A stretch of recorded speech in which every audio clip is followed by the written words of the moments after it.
Hello, everyone, wherever you're joining us from, and a very warm welcome to this UNI-SG Highlights online session from the Executive School of the University of St.Gallen. This webinar series brings you insights from the best of our faculty's research and teaching, with a focus on issues that matter both for business and society.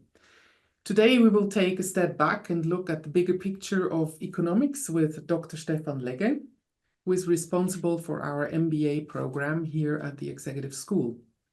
Stefan is an economist who works at the intersection of policy and practice. He's advising decision makers and bringing those real-world perspectives into the classroom. My name is Esther Miriam de Boer. I will be facilitating the conversation after Stefan's input. He's talking for 10 to 15 minutes, and then we have a discussion on this. If you have questions, please use the Q&A function you can see in the bar below.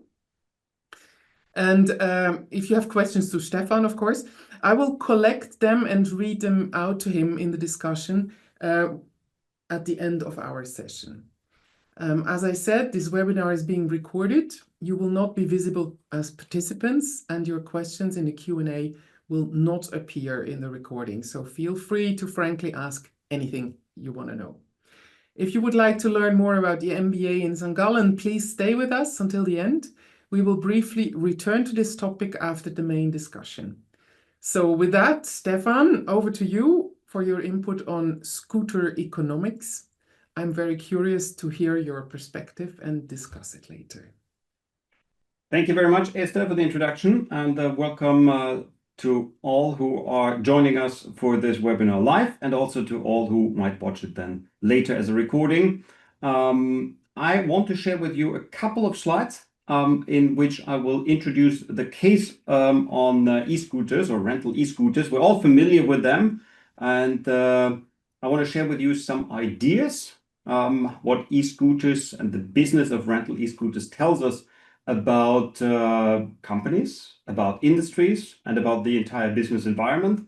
And that will take us about 10 to 15 minutes. I'll share a couple of slides, and then we open up the discussion between Esther and me, but also between all of you and us. So let me switch over to the slides. I hope this works without any flaws, so that you should see the slides.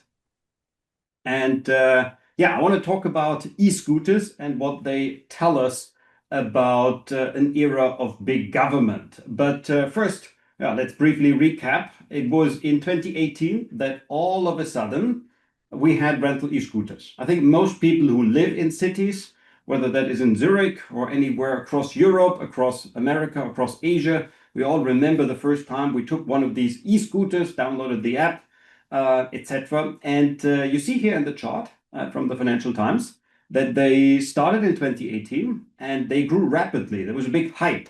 You see the booming bars here in 2019. Obviously, we then had COVID, but ever since, the momentum seems to be gone. And that tells us a little bit about why firms exist, how they succeed financially.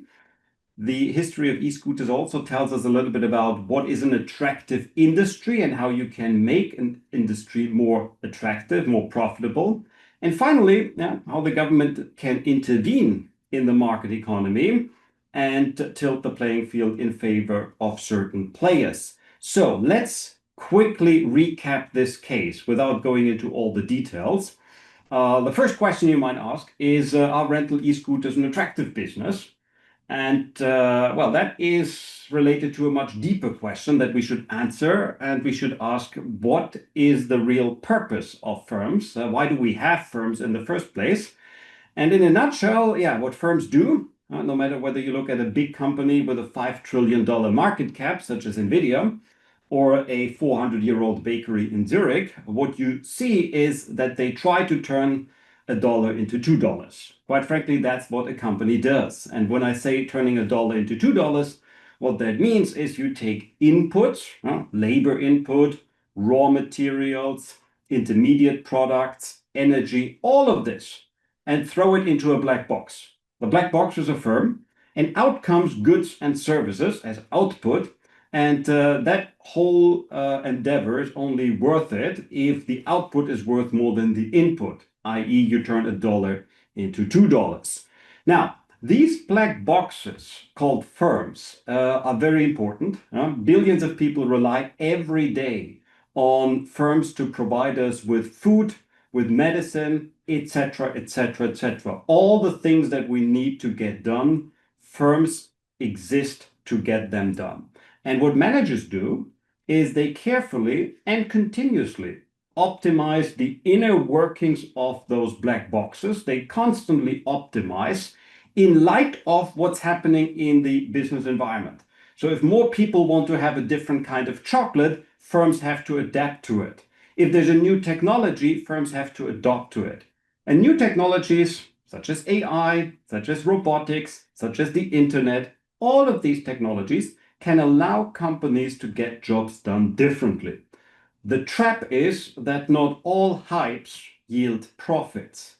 If you want to have a profitable company, if you want to have a financially attractive company, you have to have a company that can charge high prices and has low costs. The difference between the price per item that you sell, the average price, and the average unit cost gives you the profit margin. And that profit margin is only positive if you can charge more than it costs, if you turn a dollar into $2. You should also be able to do this at scale. And that means the profit margin can be multiplied because you not only sell one product, but you sell hundreds of thousands or millions. Ideally, you can scale up in a way that it allows you to build up pricing power, and you can exploit economies of scale so that your costs come down. So ideally, as you scale up, the profit margin increases, and of course, the profit increases as well. And of course, those profits are supposed to come sooner rather than in some distant, uncertain future. And last but not least, please do all of this with very little of my money, in other words, with very little capital deployed. That's a financially attractive company. And once you understand that, you can then review whether rental e-scooters really get a job done better than other means of getting the job done. The job to be done is to get from A to B. People want or need to get from A to B, but of course they can use all sorts of things to get from A to B. They can walk, they can take a bicycle, they can take a car, a bus, public transport in general. And so, yeah, the question is, can you really charge high prices as a rental e-scooter company? Probably not, because there's a ton of substitutes. And of course, there's lots of other rental e-scooter companies. Can you lower the cost? Yeah, we will take a look into this. But certainly, if you can't charge high prices, then you have to win on the cost. That's how you then achieve the profit margin. And yeah, if we look at rental scooters several years after they launched, it doesn't look good. Yeah, and it's not the particular one rental e-scooter company that struggles, it's the entire industry that struggles. Which raises the question, why? What does it teach us about competitive intensity and thus attractiveness of an industry? Well, we recall a tool like Porter's Five Forces, which we can, of course, use to analyze this industry and to understand why we see several firms nowadays that claim to be profitable, but what they actually refer to is adjusted EBIT, earnings before interest or taxes, or EBITDA, earnings before interest, taxes, depreciation, and appreciation.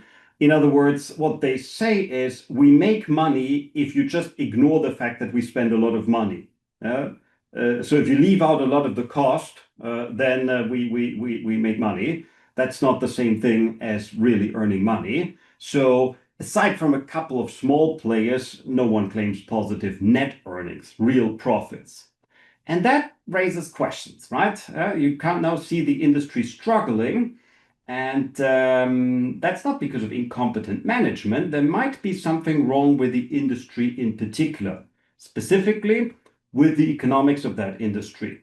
We should recall Warren Buffett. He once famously said that when a management with a reputation for brilliance tackles a business with a reputation for bad economics, it is the reputation of the business that remains intact. In other words, you can have the smartest managers of the world. if the economics don't add up, then they will not turn this into an attractive industry. And so we can ask, are the economics of rental e-scooters so bad that you simply cannot make money? There are certain costs you cannot avoid, and you cannot charge enough to really cover all the costs. That's the first question. Is there a credible path toward positive net earnings? Since there's still a lot of companies in the market, there's still a lot of money invested, there is the idea that there could be a credible path. But yeah, what needs to happen to achieve this? Can you really work on the price? Not so much. Pricing power is limited. So you have to focus on costs. You have to focus on the key cost components. Probably the biggest one is the scooter itself. Scooters cost between $500 and $800, and they last for about, yeah, some people say 500 to 800 rides. Now, if those numbers are roughly right, you have $1 in cost per ride simply for the scooter, for the depreciation. If you can work on that, if the scooters can last much longer, that would be a huge impact on cost. Second important cost driver, charging. With better battery technology, better technological solutions, we can bring down that cost as well, currently estimated at about 70 cents per ride.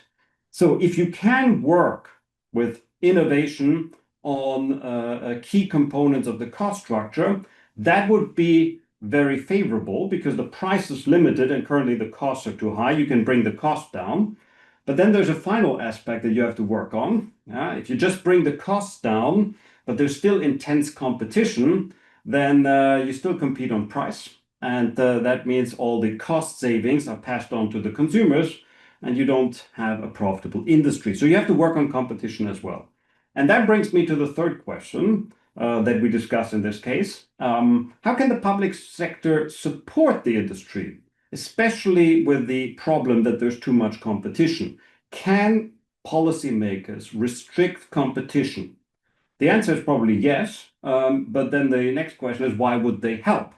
And interesting enough, for years and years in business schools, managers learned about Porter's five forces and how you deal with market threats to profitability. What has gotten far less attention, but should, as I will argue, get more attention, is David Barron's integrated strategy. It was also published in the 1990s and is a complement to Porter's five forces. So instead of just addressing the market threats, you also address the non-market factors. And here, the example would be that local governments, the city government of Zurich, could restrict the number of players in the industry to one. They could give an exclusive license to one rental e-scooter company. That would very much be helpful for the company that then stays in the market. The question is, how do you win over policymakers to pass that legislation? The reason I highlight this is that the rental e-scooter industry shows a broader shift in the global business environment, namely that the public sector plays an increasingly important role. And you see that if you look out into various statistics on government activities. This is taken here from the Financial Times again, and on the left-hand side, you see total public expenditure as a share of GDP. One way to translate this is the share of all spending in an economy that is done directly by the government. You see in France, it's almost 60%. In Germany, it's now this year above 50%. In the US and the UK, it's also rising. And that means if you take a country like France or Germany, more than half of all spending in the economy is done directly by the government. Now you add in, look at the right-hand side, all the regulation that we have. The regulation often tilts the private spending. So there can be regulation like a ban on internal combustion engine cars. And that, of course, incentivizes that people, when they spend their own money on a car, private spending, they buy an electric vehicle. So the government directly and indirectly affects 50%, 60%, 70%, maybe 80% of all spending in an economy. And so increasingly companies face themselves in an environment where most of the spending is done or influenced by governments. So this case about e-scooters tells us a lot, I think. It tells us why businesses exist, how they create value.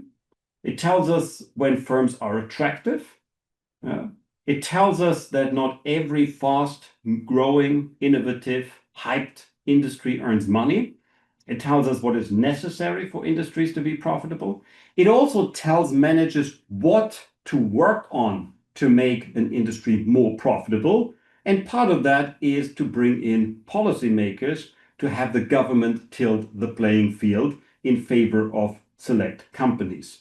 However, as an economist, I have to emphasize that when increasingly you win in the market, not because you have the better products or services, but because you have the government on your side, that is not a good development, because then firms and managers will focus more on winning over politicians as opposed to doing what they're supposed to do, namely improving the goods and services that they offer. So next time you see an e-scooter, think about it. Next time you see everyday objects, combine it with what you read in the newspapers and what you learned in your educational journey, and you understand a lot better the business environment in which we currently do business. That's the case. And now I look very much forward to the questions that Esther brings forward, but also, of course, the questions that you have. So I give it back to Esther and we start the discussion. Yeah, thank you very much, Stefan. Always interesting to dive deep into economics. I'm a fan of economics. It's like math. Everybody should learn it, understand it, and apply it, be able to apply it. You distinguish between creating value and capturing value, and that's a very important distinction in my view.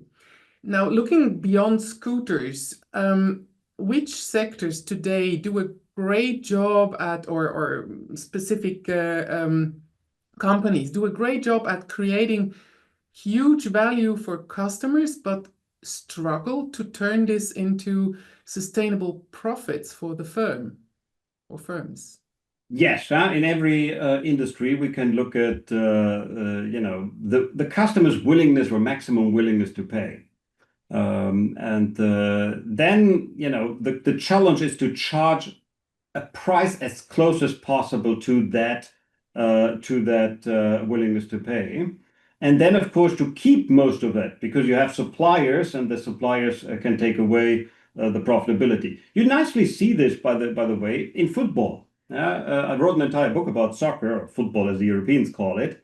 And in football, the amazing thing is how much more expensive broadcasting is today compared to 15 years ago. If you look at how much football fans have to pay monthly for the TV subscription, it has increased a lot. And you would think that this is very good for the football clubs because they get a lot more money. Ultimately, they sell the broadcasting rights. But that's not the case, because the football clubs, they have a supplier that is crucial, and those are the players. And the players capture the additional money that is collected from the fans. So you nicely see this in various industries, that firms try to charge as much as possible. That doesn't make the customers happy. The customer delight goes down. They used to be, very happy that for just 15, 20 francs, you would get access to all the football matches you could possibly watch. Now you have to pay 60, 70, 80. You still pay for it because, you value it so much, but you don't like to pay that much. So the value moves away a little bit from the fans. It doesn't really go to the firms in the industry, but rather to the suppliers, or in this case, the employees. So in every industry, you see how much value is created and then who captures most of it. And that's a question of power. And the football players understand very well how they increase their leverage and their power and their negotiation power, so that they get a bigger piece of the pie. For the moment, it's male players who play that game very well. The females are still struggling. Yeah. You showed that not every fast-growing innovative industry actually makes money.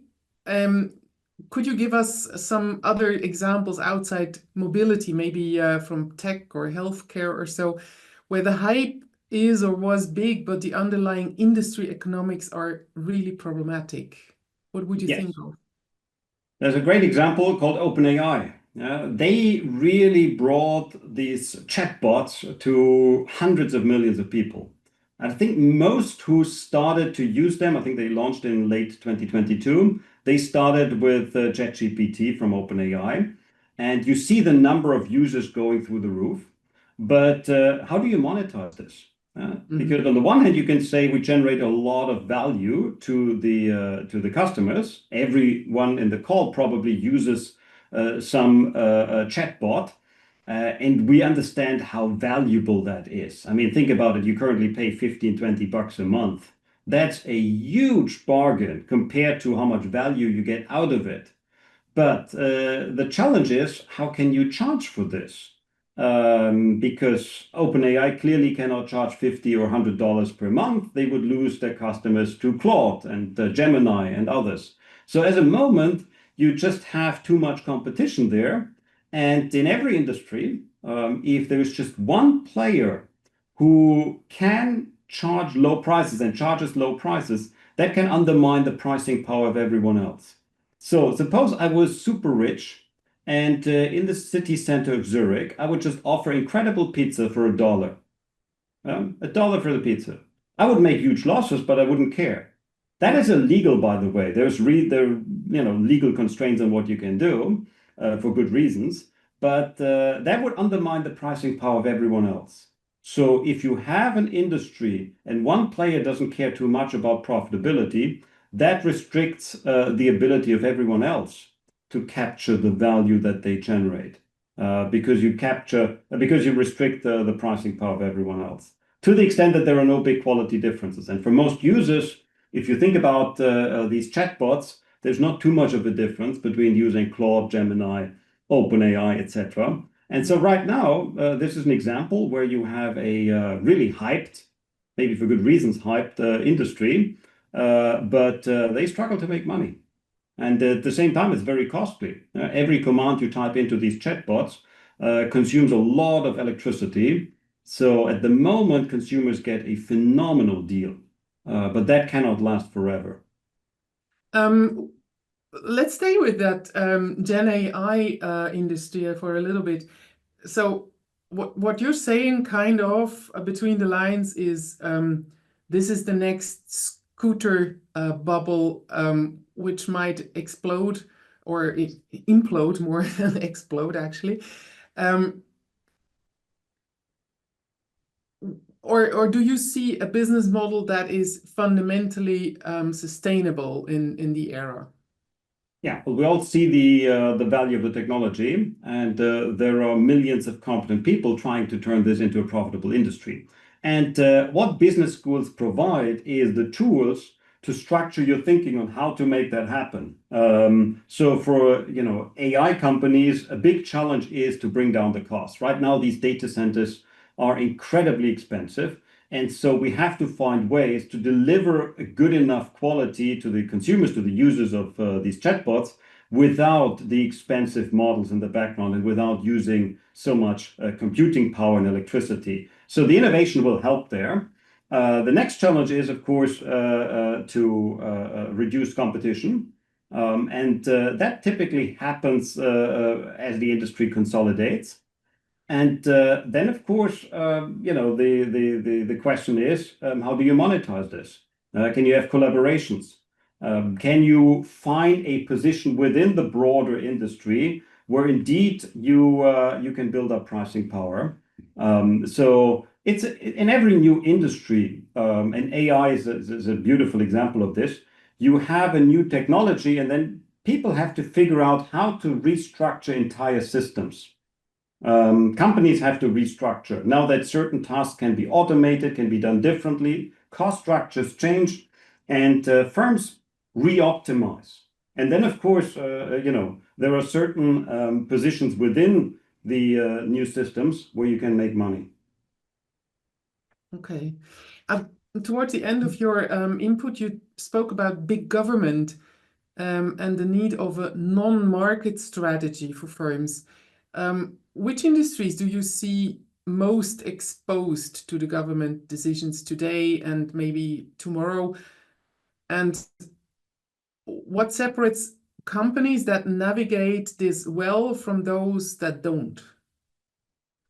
Yeah, think about, I think the most severe impact is in industries that are super relevant for the government. That could be industries that employ a lot of people. Think about the car industry in Europe. That is an industry where historically you've seen a lot of government intervention simply because it's so important. For Germany, there's nothing like the German car industry. If you add the suppliers, this is just, the most important industry by far. And so the government has always been keen on helping that industry, whether that was with subsidies during recessions, with favorable regulations, etc., etc. Now, lately it has shifted for environmental reasons, but you see that those industries typically have a lot of government involvement.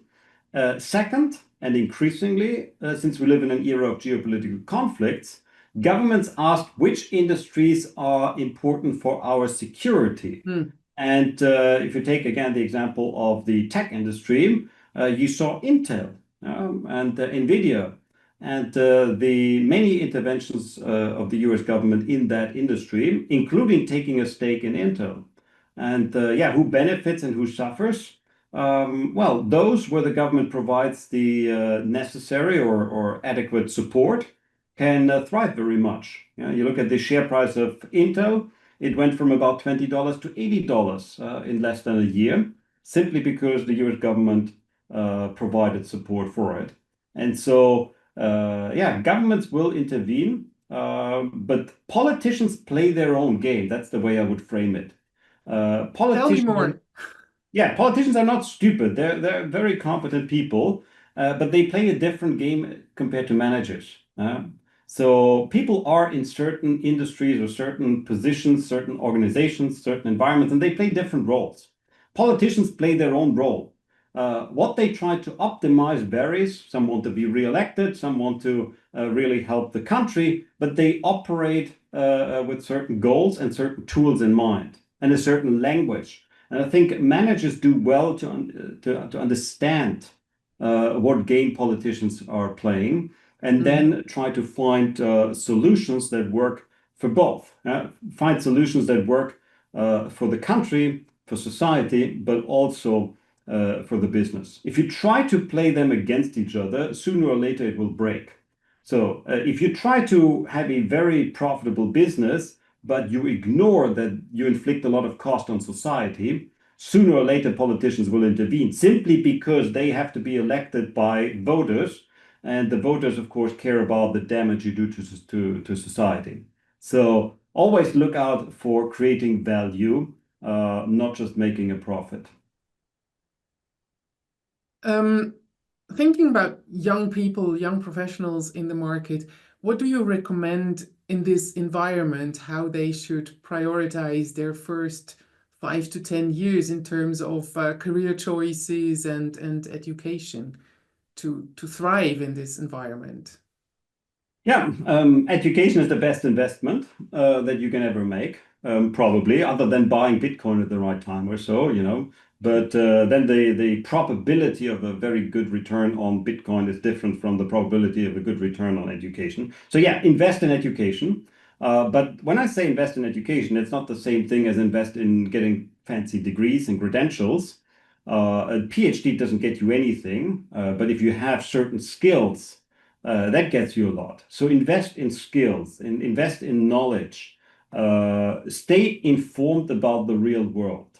That is to say, read good newspapers, inform yourself, ask questions, be interested, and use these technologies we have. Remember when the internet was new And people say this will democratize information and we will all be super smart because we have access to all the knowledge. I remember the first time I used Wikipedia, all of a sudden you had this at your fingertips. What back in the days, people would have to buy the Encyclopedia Britannica for thousands of francs. So, the knowledge is there. The tools are there. But of course, it's down to the user, to the individual to make use of this. So my most important advice is make use of access to education. For centuries, this was very restricted.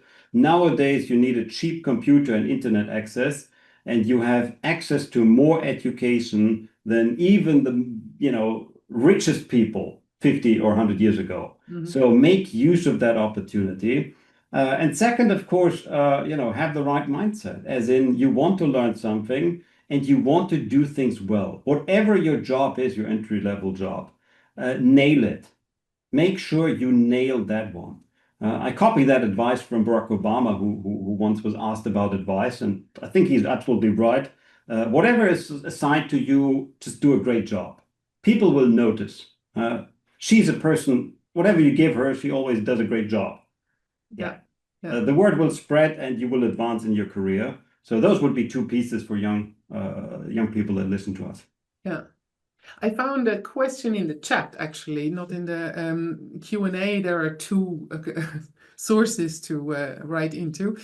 And back to the e-scooter business. It seems the e-scooter business is hard to generate profit. Why is the competition so high then? Why are there so many firms in this business? Yes, that's a little bit of a puzzle. Why do people invest in an industry that so far doesn't yield profit? Yeah. Well, very simple, a mathematical answer. You invest in risky assets. That's what you do anyway. If you buy an ETF, a broadly diversified package of shares, I'm invested in 10,000 companies in the world, simply because the ETFs work like that. So I am invested in companies that if I looked at them, I would say, why the hell would I put money into this? The company has been on a downward trajectory and the whole business model doesn't make sense anymore. Yeah, you still invest in it because, well, there's a chance of a turnaround. And the companies that, report losses and losses and losses, and there's a very narrow path to profitability, those companies are cheap. And so, of course, you can invest in companies where most likely you will lose money, but there's a chance that there's a turnaround and then you make money. There's a simple logic behind it. Same in the betting market. If you have again, I use football matches all the time as an example, but pardon me, if a fantastic team plays against an underdog, there are people who betting on the underdog. Even if the probability is small, but then you can have a huge return on this. And the rental e-scooter companies, there is a path to profitability. It's a narrow path, it's a difficult path. But if you make certain assumptions about what happens in the future, you can see how the companies in the industry can be profitable. The question is whether these assumptions will be true. We don't know. But you can plausibly make the case that the industry will be profitable down the road. And so people invest in it, even though so far they've lost money. What's the psychology behind this? Oh, sorry, you're not a psychologist, should I? I'm not a psychologist, but I think it's a lot of it is just rational thinking. And there's a rational case to be made for investing in industries that struggle financially. If you can make assumptions which, if true, yield a positive outcome. And then you discuss whether these assumptions are more likely to be true or not. Can they improve the scooters so that they last longer? Well, it's not up to them because they don't build the scooters. But the companies that build scooters, well, they get better. If you look at the scooters we have today and the ones we had in the early days, that's a huge difference. So these scooters can last longer. You can have other measures to make sure that these scooters last longer and they're not thrown into the river, etc., etc., etc. They're only driven on paved roads. There are solutions to all of this. The batteries will get better, so these costs can be reduced substantially. And then on the competition, yeah, well, there are ways to reduce competition in the industry. And final thought on this: if 5 companies in an industry lose money, maybe the problem is that there cannot be 5 profitable companies. But sooner or later, or 2 or 3 will drop out. And then there's a bit of this race. You asked about the psychology, the race of who can stay in the market the longest, who can sustain the losses the longest. That might be behind it as well. People don't want to admit that they lost money. People struggle with sunk costs. They want to fix the past before moving on to the present and the future. And so, people who bought a stock and then the stock goes down, they often make the mistake, it might be a mistake, of just buying more of the stock so that, if it goes back to the original value, at least you made some money. Yeah, there's a psychology as well. Interesting. Yeah, thank you.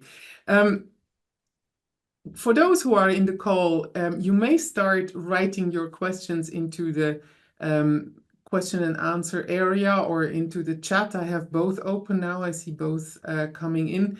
If you want to know something specific from Stefan, from his input, please don't hesitate to write it into the F&A or Q&A section, depending on the language settings, or into the chat as well.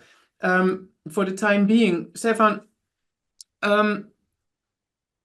what can people, young people especially, do beyond formal education in terms of side activities?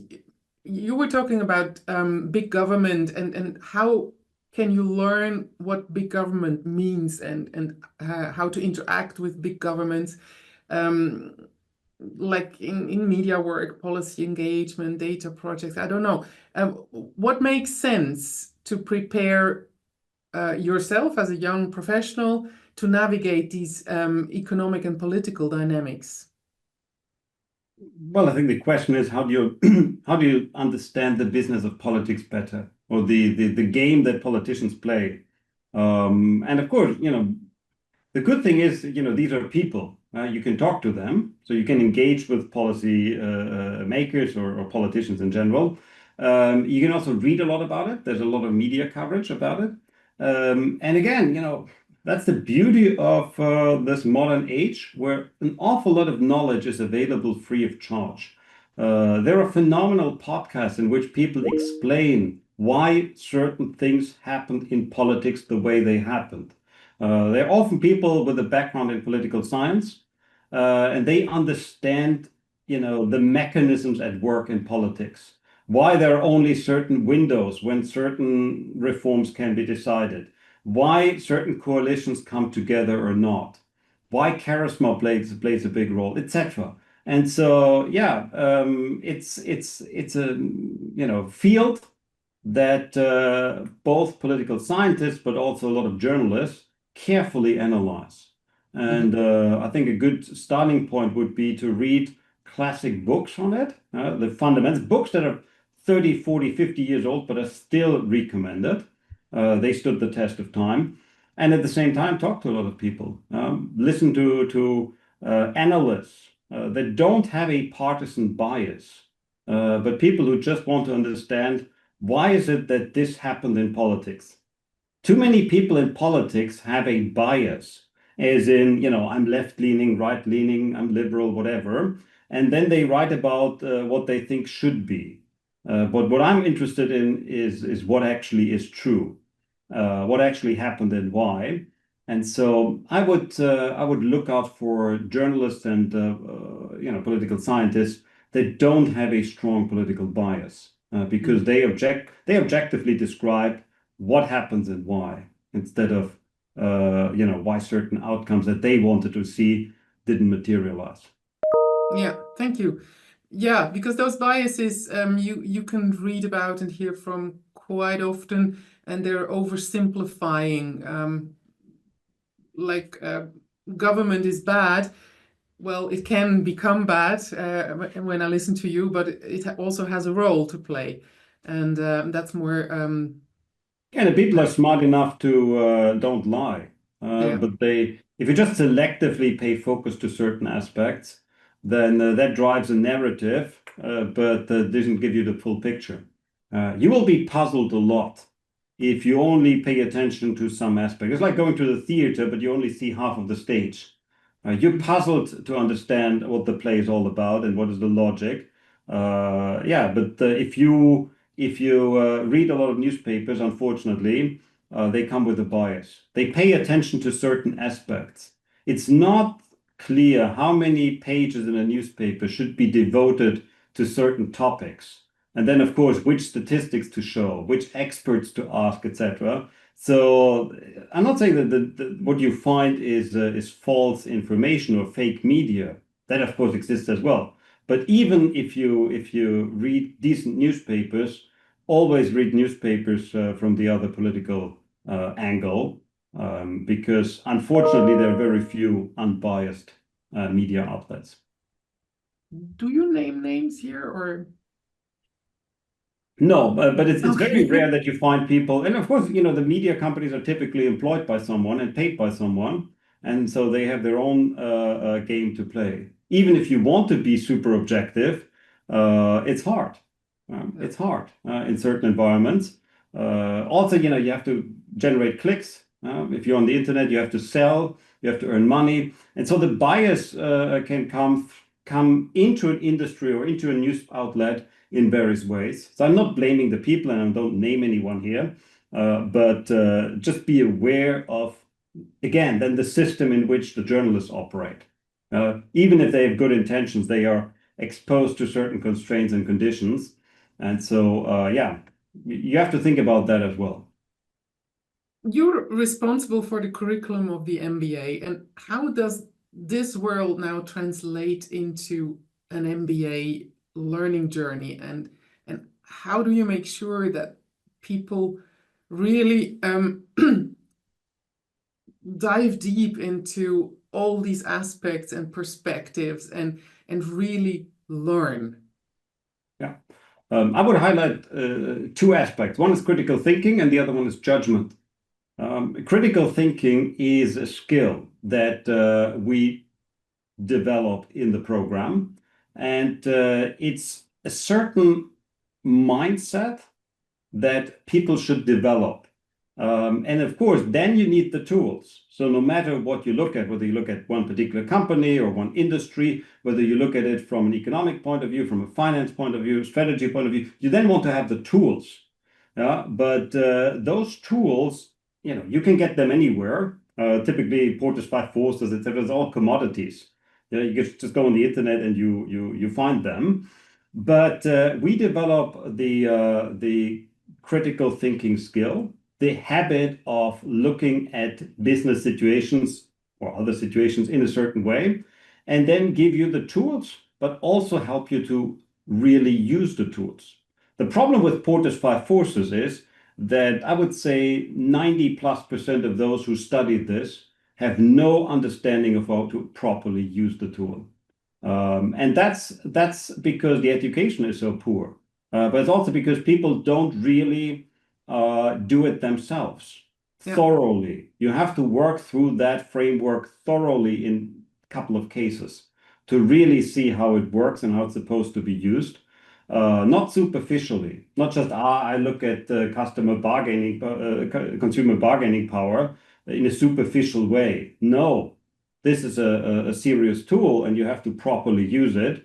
But the idea is that you have to use it. You have to operate with a tool. Otherwise, you see that Stefan and Esther can use a tool, but not you as a student. And so it's praxis oriented, and it's, of course, with the idea that students actually do the stuff. And finally, judgment. Judgment. Yeah. How do you develop judgment? Again, it's a matter of practice, learning from others, and then trying yourself. But in an era where we have AI, increasingly people get lots and lots of answers. Then the value generation shifts it used to be that generating answers and content was hard work and you got paid for this. Now, Claude, ChatGPT, Gemini, etc., they can all do this incredibly fast and very, very good. But that means this part of the process doesn't generate much value because Claude can do it almost for free. But that means it's even more important to ask the right questions, the critical thinking. Claude can do amazing things, or Gemini or whatever, but only if you ask properly, if you come up with the right questions, with the right prompts, technically speaking. So that will be more important, but also that you get some output. And handling that output, that's then the judgment. You ask Claude, what could rental e-scooter companies do? Generic question. You should ask more specific questions. And then, of course, once it comes up with solutions, you have to critically reflect on them. You also work with Gen AI specifically as one of the means to train people, to develop their critical thinking and their judgment. Of course, yeah, that's what companies do, and we have to prepare students for the real world. And in the real world, companies, of course, look at these technologies, and as I said, they don't just use it, as in now every employee has AI, but they re-optimize. It changes cost structures. That's what technology has always done. It changes costs. Certain processes or tasks can now be done at a much faster rate, more reliably, at a higher quality, faster, cheaper, etc. And that means the entire operation of a firm changes. And of course, every manager must be capable of using these tools, not necessarily code all the stuff in the background. That's not the job, but understand how to use it for the processes that have to be done in the company. So yeah, it's an important part of any education program nowadays that you train young people to use AI for value generation. We have another question from the participant. Back to business. Do you think that the growing backlash on the Airbnb business model, in brackets, capital owners buy out traditional renters owners in attractive locations to turn the real estate into profit-making assets, will this eventually kill this business in Europe? There are lots of politicians' interests at play here. Yes, and that's a great question because it highlights a fundamental point. Profit is not the same as value generation.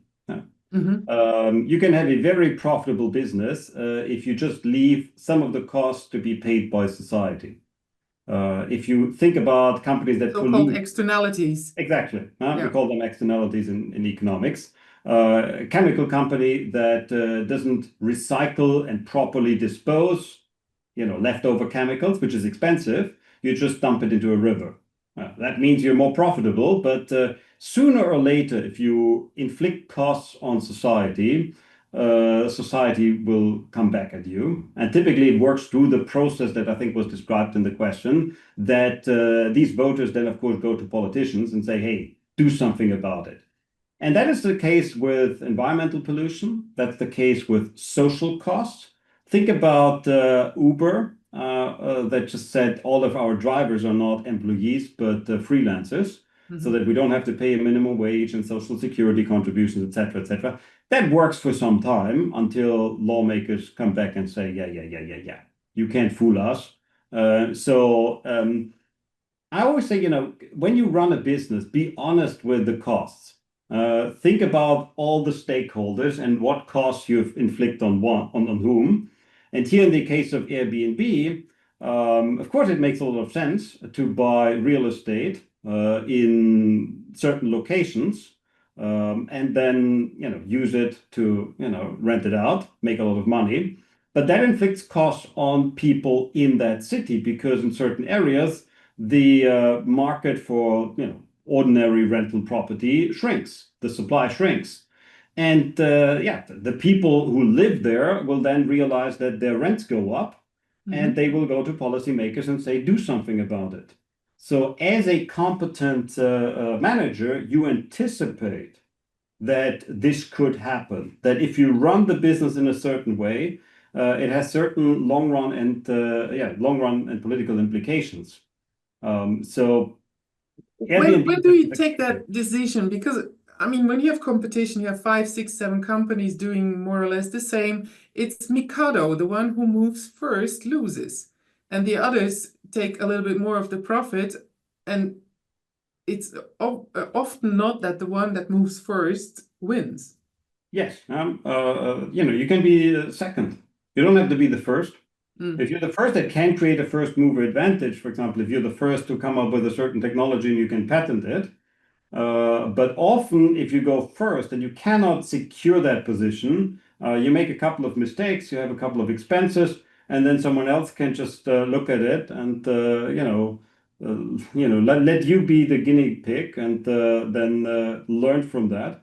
So yeah, there's a second mover advantage. It's not necessarily that whoever uses the technology first is the one that succeeds. And coming back to e-scooters, those who were there first might not win, because for winning, it doesn't help much if you were the first company in the market, unless you build up a moat, unless you build protection. And the protection has to come in the form of patents or in terms of market access, exclusive rights, or strong connections to the customers, brand loyalty, high switching costs. But look at the e-scooters. How easy is it to switch from one company to the next?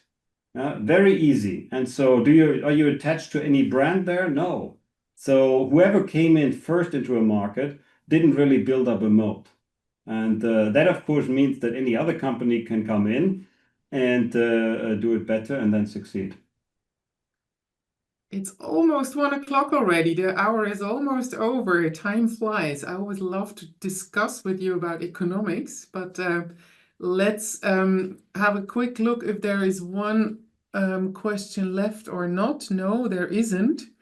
So about the MBA, when is the next one starting? Are you aware of the date when someone is interested? When is it going on?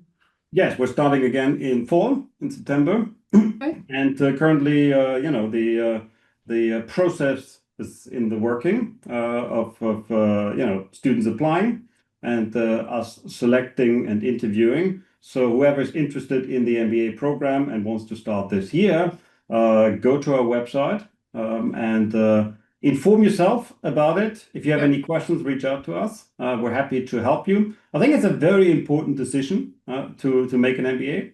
It costs quite a bit of money, no matter where you go. If you do it in a full-time way, as in you take out a year or so, you don't work, you focus on the studies, then you also have foregone income. So it's a very important decision. It's a costly decision, and so you should think very hard about it. But any questions you have on financing, on contents, on options, how to design it for you, how it fits with your professional journey, reach out to our team. You have a good advisory team, and it's also quite an exclusive group in the end, because not everyone who wants to come gets the ticket. As I understand, you apply and then they make a choice, and then the group is put together along this choice. How many people apply and come in then at the end? What's the percentage? I don't know the latest numbers because it changes also. Our numbers of applications go up quite strongly. We aim to have a lot of applicants so that we can be selective. That's what every business school tries to do. And then, of course, it's a matter of selecting the best candidates that we want for our program and convincing them to join us, because very good candidates also have different options or different offers, different possibilities where they can do the MBA. So for this year, since the season isn't over, I don't have the numbers. And the numbers compared to the previous years are already quite different because we get a lot more applications. So we have to see how it goes. But How long is such an absolutely. Oh, sorry. Yeah, absolutely. It's not like you can just enroll. You apply, you go through interviews and the selection process.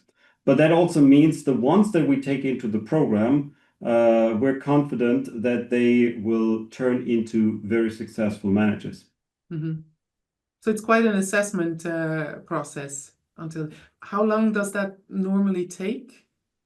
It varies a little bit, also depending on the applicant. If they have a lot of questions, if they have several offers that they compare. So it can take several weeks, but it can also be very quick. If you apply and you're a fantastic candidate, you meet all the criteria, and you say, I only want to study in St.Gallen and I don't care about anything else, please enroll me, then things can happen very quickly. So it's very individual. Maybe that's an important message.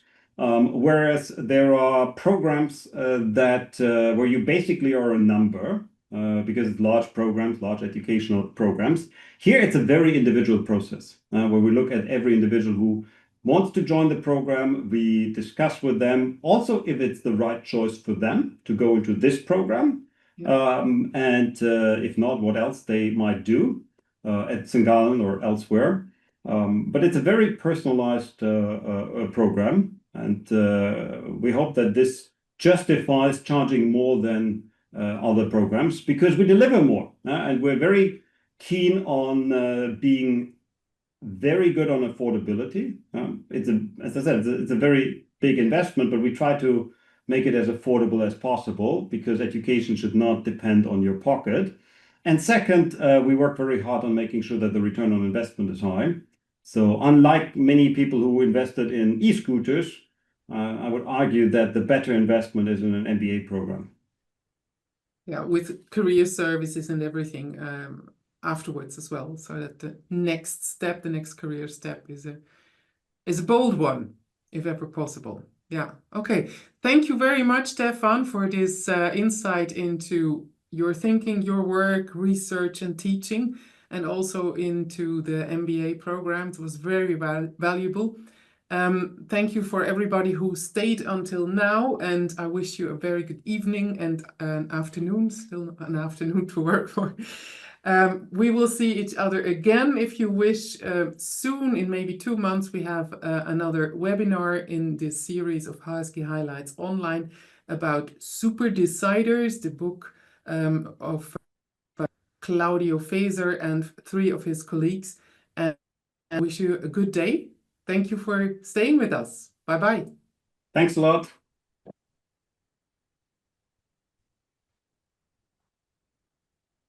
Record.